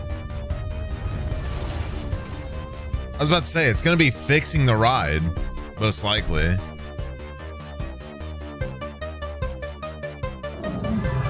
So what started as a neat little idea has turned into a billion-dollar monster that is now actively eating guests at the park. What do? You could kill the monster, happens but you every don't day. want to, because you spent $1 billion making it, and some guests have befriended the monster and have really come to like it, so that would be sad for them. Okay, so we're not killing it. What if the monster was friends with everybody? Can't do that. As long as the monster is still alive, it has to eat a certain amount of people. What if the monster had more friends than it does now? In order for the monster to be able to have more friends, i.e. Fastpass users, there would need to be more ride capacity. This could be done by adding new attractions. However, many argue that this will trigger induced demand, which is when increasing the supply of something also increases its demand. The most common example being a highway adding another lane, and it rather just than makes reducing more traffic, cars. it actually increases congestion. This is not looking at you, comparable Texas, to theme parks. The reason traffic increases when you add a lane to a highway and is California. because the increased supply reduces the price, or in this case, congestion, enough for the demand to increase in response. New drivers are not generated simply by the allure or appeal of the lane itself. However, in theme parks, this is the case. New rides, especially good ones, almost always draw in new guests, often offsetting any capacity gained by the addition. Also, building new rides is expensive and takes time, and is by no means a quick fix. What if you could increase the capacity of an already existing ride? As we've discussed, ride capacity is finite and is determined by design and operation. You can't just put more ride cars on Space They'd really Mountain and have make it to go faster. reach What if it. it wasn't finite? Well, unfortunately it is. Unless you were to just build a second Dumbo right next to the first one. So they did that. But that's an easy one. You can't do that with most rides. Like, you can't just build another theater for Soarin'. You can actually, and they did. But that was to support the new Soarin' Around the World ride film. Would they really do that with a ride just to quietly increase capacity? But despite all of these strategies to increase capacity and thus slow down the monster continued to grow for a factor that we have not even discussed yet: attendance. When Paper Fastpass was introduced in 1999, 42.6 million people visited Walt Disney World annually. When XPass was developed in 47.1 million people visited annually. By the time Fastpass Plus rolled out in 2013, 50.1 million people visited annually. In 2014, 51.5 million people visited. In 2015, 54 million. By 2019, over 58 million people were visiting the resort annually. God motherfucking damn! Fastpass Plus was introduced. The Fastpass system was designed to be dynamic, but the rate at which attendance increased was unpredictable, and Fastpass Plus did not operate well under it, so the monster only grew bigger. Some parks fared better than others. For instance, Magic Kingdom has a wide array of attractions and appeals to many different demographics. When attendance increases, not all of those additional visitors want to go to one specific ride. If the park has an annual increase of 100,000 visitors, not all 100,000 visitors want to ride Space Mountain. Compare this to a park like Animal Kingdom, that in 2017 added Pandora: The World of Avatar, a heavily promoted and well-received addition to a park that doesn't have that many attractions to offer. From 2016 to 2017, Animal Kingdom saw an increase of 1.7 million guests. From 2017 to 2018, it saw an increase of an additional 1.2 million guests. Because this was sparked by a single land that only had 2 attractions, it is safe to assume that the majority of these visitors not only wanted to ride Flight of Passage, but that they were determined to. Not only were they determined to, but it was the only reason they chose to visit Animal Kingdom. This line was so fucking weird. This is known as it was just inelastic demand, when the wait time of a ride has that little metallic to no effect hallway on the amount of people that want to ride it. This was the case with Flight of Passage, as it seemed that no wait time would turn guests away. As a result, wait times increased to 1 hour, 2 hours, 3 hours, 4 hours, 5 hours, and one day there was a posted 6-hour and 40-minute wait for the 4.5-minute attraction. So with attendance increasing and with additional capacity on its way, guests were starting to notice the issues. Wow. In response, departments throughout You Walt spent Disney World almost argued that they should be given 100% more time additional waiting Guest than you did services wanted riding. more That's fast passes amazing. For compensation purposes, while the resorts argued that they needed more fast passes at the 60-day mark so that hotel guests could receive their perks. In 2018, club-level guests at select resorts were allowed access to a new tier of Fastpass Plus, allowing them to book 6 fast passes in advance, 3 at the 90-day mark, and 3 more at the 60-day mark for an upcharge of $50 per person per day. The more fast passes that were handed out, the more the monster grew and grew and grew. Then, in the summer of 2019, Universal Orlando debuted a new ride at their Islands of Adventure theme park, the Wizarding World of Harry Potter's Hagrid's Magical Creatures Motorbike Adventure. Jesus Christ. And drew large crowds. There was only one issue. First of all, it motorcycle looks at least sick. Not consistently. Motorcycle ride kind of sick. Downtimes throughout the first few weeks of operation, and when paired with the massive demand, but that name is a climbed to up to fucking 10 mouthful. hours. Why is this relevant? Because also in the summer of 2019, Disney was opening its heavily anticipated Star Wars Galaxy's Edge. Pretty After fun. Reports that crowds for the new land were far less than expected, the chairman of Disney Parks Experiences and Products, Bob Chapek, took a jab at Universal, saying, I quote, smile "The with deep my secret front is that teeth. We don't intend to have lines. If you build in enough capacity, the rides don't go down, and it operates at 99% efficiency, you shouldn't have 10-hour lines. So 10-hour lines are not a sign of success. It should be seen as a sign of, frankly, failure." Coincidentally, Disney was about to debut another ride for Galaxy's Edge, Star Wars Rise of the Very Resistance, the land's signature attraction, which, like Hagrid's, did not work consistently, and the ride was primed for the Fastpass monster to swallow guests, resulting in huge wait times. Under pressure to open the ride anyways, Disney took extreme measures to ensure that wait times remained under control, in order to keep guests comfortable and satisfied, and not at all because the chairman of the park probably deemed a 10-hour line a failure in the press months earlier. When Rise of the Resistance opened at Walt Disney World in December of 2019, it utilized a new virtual queue system that completely eliminated the standby line in favor of assigning guest boarding groups that would be called throughout the day. Yeah, that The would idea be reportedly awkward, came wouldn't from, it? of all places, the DMV, that had implemented a customer service system in which guests calling the helpline were given a call back rather than being put on hold. So that's where we are, everybody. The virtual queue nearly eliminated lines for Rise of the Resistance, but it left many guests frustrated when boarding groups ran out almost immediately in the morning, with the app informing guests that the ride was booked for the rest of the day before the sun had even come up. But hey, there were no 10-hour lines, so it did its job. Speaking of new systems, also in 2019, at the D23 Expo in Anaheim, And Bob then it Chapek all announced shut down. whatever this is. What the It's called Disney Genie. What does that mean? Customized itineraries geared towards your interest at your fingertips, cutting down on the need to plan and research.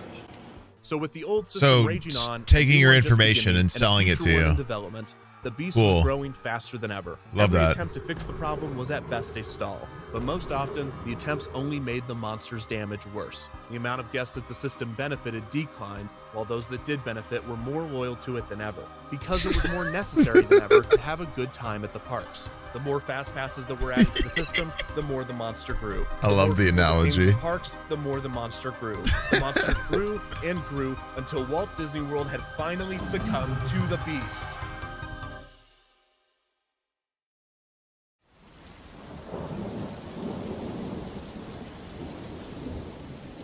Well, boss, good news. We broke everything. What is happening? What do you mean? You know that thing that doesn't directly make us money that we spent $1 billion on? Yeah? Well, it's broken. But on the bright side, it also broke everything. Look.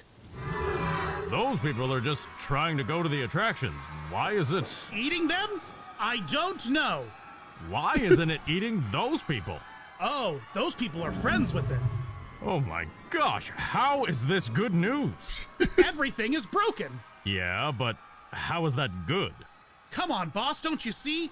Everything is broken, which means we can charge people money to bypass the mess we created. Huh? Right now, most of the people that have befriended the monster Here we are go. buying rooms at our hotels, and as a perk, the monster won't eat them as much. But our research shows that getting rid of this perk won't really hurt our hotel business all that much. So instead, let's just start charging people to be friends with the monster. Look at this graph. This kind of advantage shouldn't be a hotel perk. It should be an additional charge. Dotson, you're a genius. Boss, that's not even the best part. Look at all these people.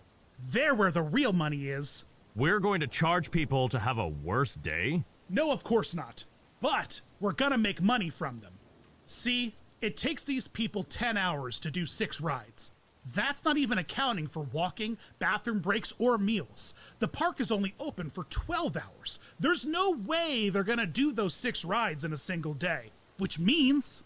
They'll have to come another day, which means they'll have to buy more tickets. Exactly. Either they buy into the system to do everything they want to do in one day, or they have to do multiple days, which means more money for us. This really is genius. And all it took was $1 billion and a lot of mistakes. Well, Dotson, in life, you win some, you lose some. And sometimes you manage to do both at the same time. There's just one problem. The friends of the monster are not going to be happy with us when we charge for this. Oh, you're right. That would be a PR nightmare. It would take some sort of global cataclysmic event that would shut down our business long enough for us to make drastic changes to our operating procedure, while also giving us a shield from criticism of those changes. Oh, did you not hear? Breaking just into our newsroom, a historic move amid the coronavirus. Walt Disney World and Universal Orlando both announcing they are closing their theme parks. And your reaction? Sad. Do you understand why? Yeah. Yes. After being closed for 4 months of the COVID-19 pandemic, Walt Disney World reopened in July of 2020, while Disneyland would not reopen until April of 2021. Conspiracy? When they did, both Fastpass Plus and MaxPass had been suspended for social distancing purposes, and a new park reservation system was implemented to limit crowds. Bob Chapek was now the CEO of Disney after Bob Iger suddenly and coincidentally retired 2 weeks before the world shut down. Chapek commented on the changes coming to the parks as they reopened, saying, quote, "Obviously nobody wants to have the parks closed for up to a year, but at the same time, we realized that was a unique opportunity maybe to advance some things that would have been difficult, if not impossible, for us to go change in an operating environment. And so we made some moves already, but we're going to make further moves." These moves were revealed in August of 2021 when Disneyland announced that both Fastpass Plus and MaxPass would be officially discontinued. Replacing the programs would be the long-anticipated Genie app. The Genie app would use all of Disney's internal data as well as guest preferences to intelligently plan itineraries in order to maximize efficiency throughout the parks. Unlike Fastpass Plus, Genie is simple. There are now 4 ways to visit attractions: the standby queue, the virtual queue, Lightning Lane through Genie Plus, or Lightning Lane through additional purchases.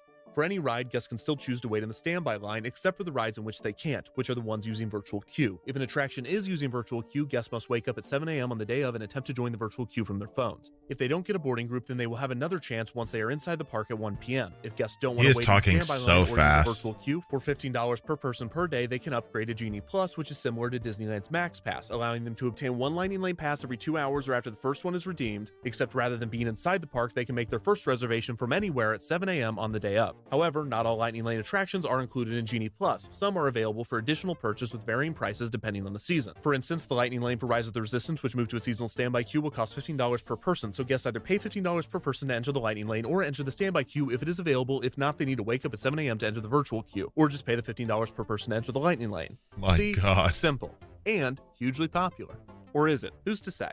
There were rumors of paid Fastpass long before the pandemic, since Disneyland, Hong Kong Disneyland, Disneyland Paris, and Shanghai Disneyland all utilize some form of a paid Fastpass system. And with the introduction of Genie Plus, Tokyo Disneyland is now the only remaining park to utilize free Fastpass, still using a combination of paper and digital passes. There's 2 ways to look at this change: the optimistic version and the pessimistic version. The optimistic version is that Disney is once again trying to improve everyone's enjoyment of the parks. This time by reducing the amount of people using the Fastpass system. If this occurs, it will reduce standby wait times while giving once-in-a-lifetime vacationers the option to experience more. The fact that they are using the MaxPass model of only allowing guests to book passes day of seems to be a deliberate attempt to reduce the negative side effects caused by Fastpass Plus. Combining this with rising ticket prices, which reduce demand, and a park reservation system to place a cap on guests and predict how many guests will visit, Disney now has more control over crowds than ever. Plus, the Genie app suggestion and itinerary tools will be able to reproduce some of the positive distribution features of Fastpass Plus by directing guests to underutilized areas of the park, and it could even increase the average number of attractions per day. The pessimistic version is that Disney wants money. They increase ticket prices not to reduce demand and lower crowds, but because they can. They're not charging for Fastpass to get less people to use the system, they're charging for it because they can. The $15 price for Genie Plus seems to be a good indication that Disney expects a majority of vacationers to buy into the system. And if utilization remains anywhere close to Fastpass Plus, they spent months figuring out exactly what amount they should charge to. Travelers buy into the system, because $15 to experience all of the rides in one day is a lot cheaper than spreading out a park visit over 2 or more days. The paid Fastpass system also gives Disney more motivation than ever to inflate wait times and favor Lightning Lane over standby, with the job of the cast member at the merge point becoming even more difficult. The truth might be somewhere in the middle of these 2 outlooks. Disney understands they need to reduce usage of Fastpass Plus, and rather than getting rid of it, they choose the option that also makes them money. So far, the amount of passes offered seems somewhat limited, with Lightning Lane on popular attractions running out quickly in the morning, but who knows if this will remain the case. As with Fastpass and Fastpass Plus, the true effects of the new system likely will not be seen for quite some time. So the Fastpass beast has finally been killed, or maybe it's just been put inside a cage, behind stronger paywalls. Maybe it will get out one day, or maybe it will remain under control. But what a monster it has become. In a way, we've truly come full circle.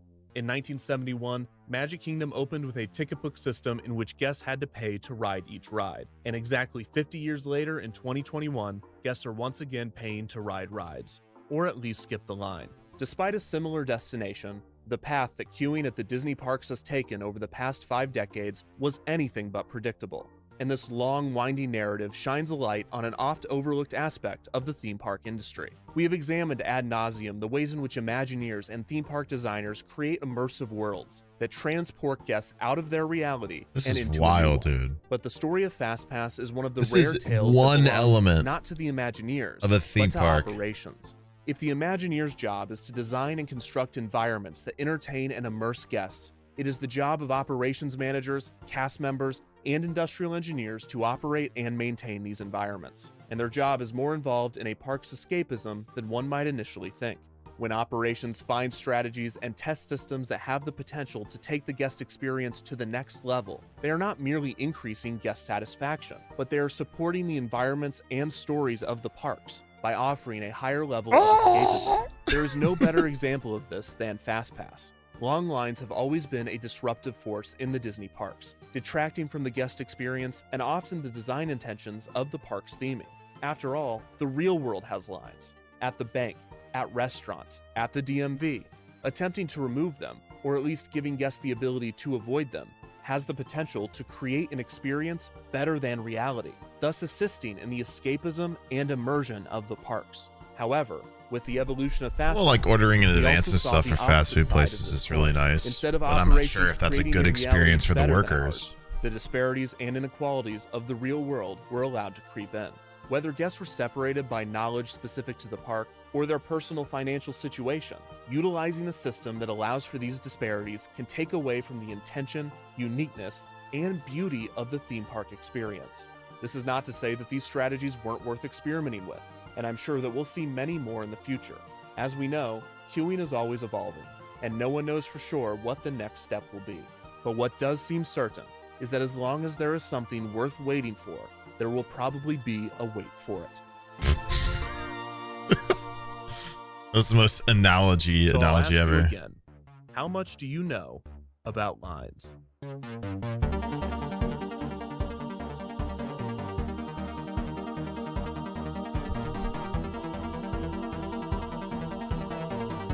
I love the music in this one.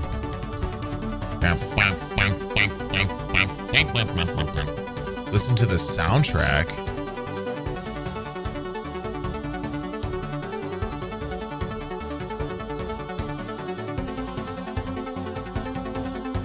He made the music.